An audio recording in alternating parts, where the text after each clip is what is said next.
Good afternoon everyone. Pasensya na kasi for past few weeks, I think almost 1 month na naging inactive ako. Although I continuously posted my videos, reels, and mga videos sa InStream, pero I didn't reply talaga to those who engage on my videos. Sorry sa lahat ng followers na hindi ko pa na-engage back, but I'm trying now. So I started from I think 2 days ago na mag-reply na or mag-engage back na sa inyo. So I will probably engage back doon sa mga videos nyo na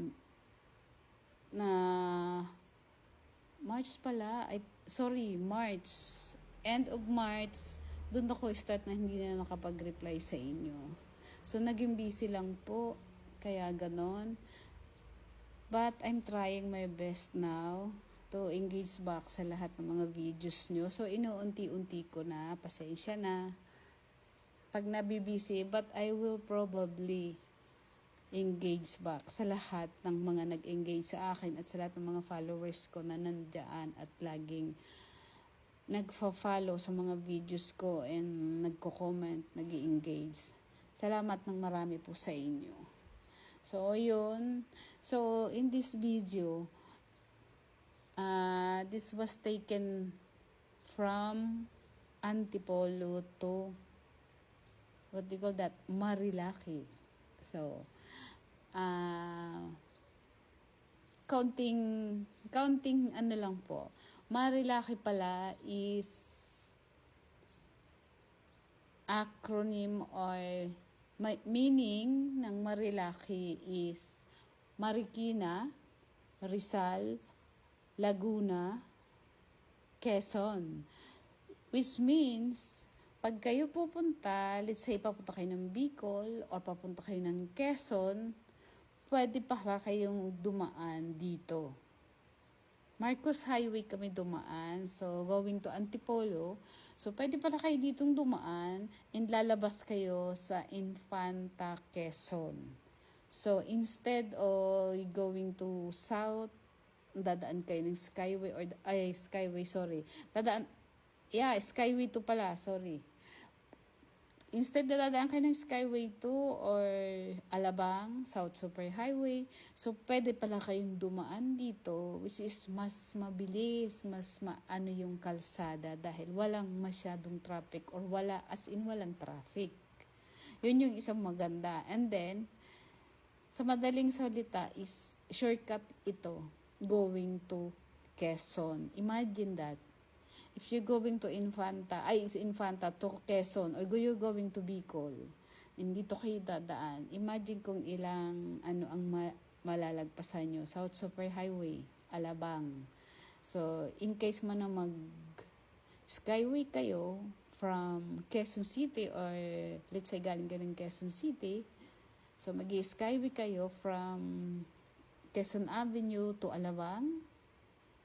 So, imagine kung ilang station ang malalagpasan nyo. And gaano kahaba yung traffic na masasave nyo pag once na dito kayo dumaan. Plus, ang ganda pa ng daan. Nakikita nyo naman kung gaano kaganda yung views, no? O yun. Yun yung isang maganda dito. Plus, mabilis. See, kung doon kayo dada South Super Highway, you're going to exit to sa Santo Tomas, and then Chaong, Candelaria, Sariaya. Imagine. But I don't know exactly where the Infanta Quezon is. Pero for sure, malaking time ang masasave nyo if you go with this road. Hindi naman siya totally kayo maliligaw kasi yung road nyo is iisa lang. Kumbaga babaybayin nyo lang yung road. Yun lang din. Yung road na yan ang dadaanan nyo. Sabi nga, hanggat may kalsada.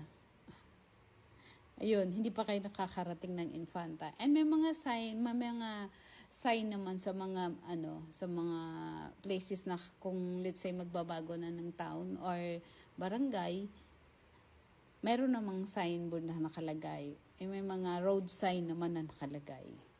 Ayun. So, tingnan nyo naman, and bukod doon, tingnan nyo naman yung dadaanan mo. Super talaga. Dito ko na-refresh nung time na yun. Na-relax talaga ako. Sorry. Na-relax talaga ako. And there's so many places here na makakita kayo na pwede kayong mag-rest, pwede kayong mag-coffee, or if you want to rest for a while, and go to yung mga overlooking nila, marami dito. As in. So, one of the best and kilalang kilala, either Google or Facebook, is the Cafe Natividad, Marilaki. Which is malapit siya doon sa Pine Hills overlooking or farm na pinuntahan namin last December 25.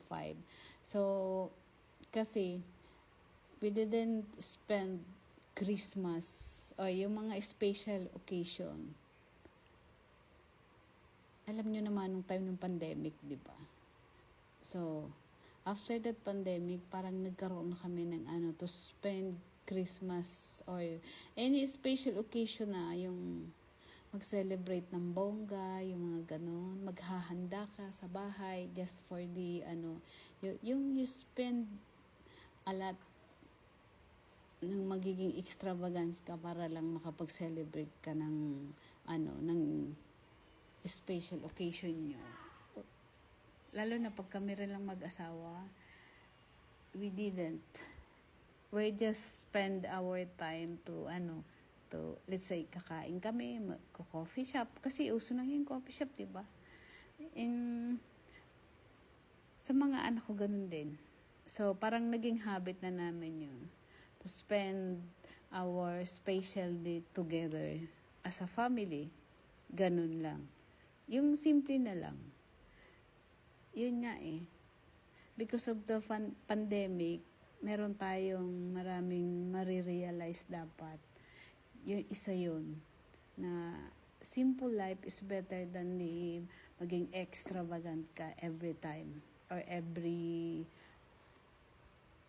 time na may occasion or kung pwede nyo namang i-spend ng simple lang basta magkakasama kayo, di ba?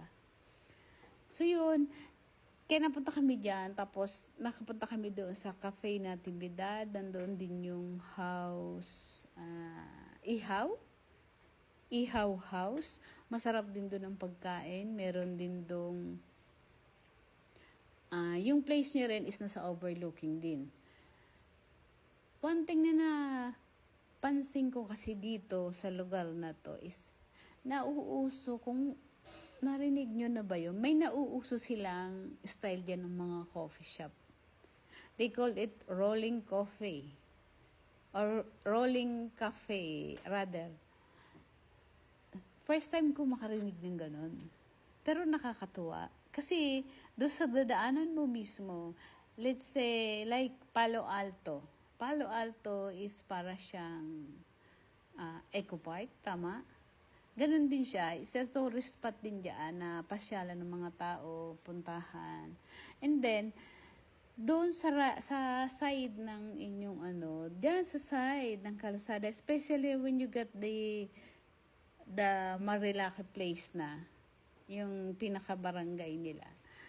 Malalaman mo na yan kasi doon mo sila makikita. Yung mga rolling cafe. So, isa ang Palo Alto sa merong rolling cafe. Yung Cafe Lea na tinatawag. So, yun. You try guys. Masarap din yung coffee nila. Ang taste ng coffee nila, it's like coffee project, coffee table, Starbucks. Pwede rin.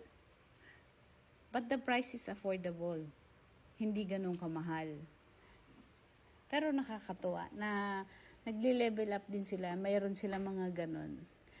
Hindi siya totally hindi kasi siya, kaya hindi ko rin alam kung bakit siya tinawag na rolling cafe.